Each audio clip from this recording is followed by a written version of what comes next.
S'il existe une paire de sneakers qui ne cesse de transcender les générations, c'est bien la Adidas Stan Smith.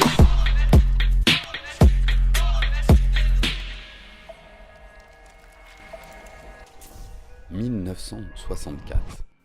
C'est la date à laquelle la Adidas Stan Smith a vu le jour, ou plutôt, la Adidas Aye.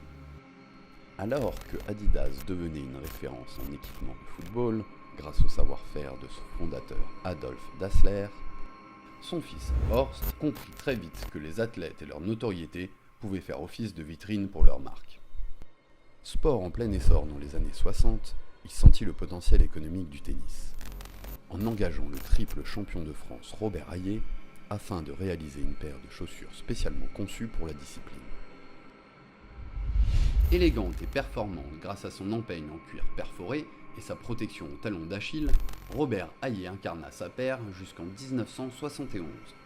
Souhaitant étendre son marché, Adidas signe un contrat avec l'américain Stanley Smith en 1973, tennisman numéro 1 mondial de cette époque.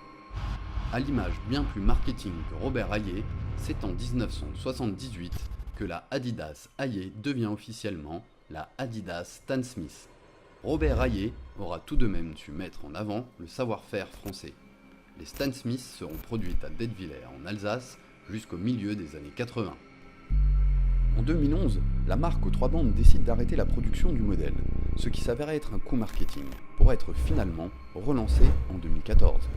Depuis sa création, les ventes s'élèvent à plus de 70 millions d'exemplaires, ce qui lui vaudra une parution dans le Guinness Book des records. La Adidas Stan Smith est aujourd'hui la paire de sneakers la plus vendue au monde.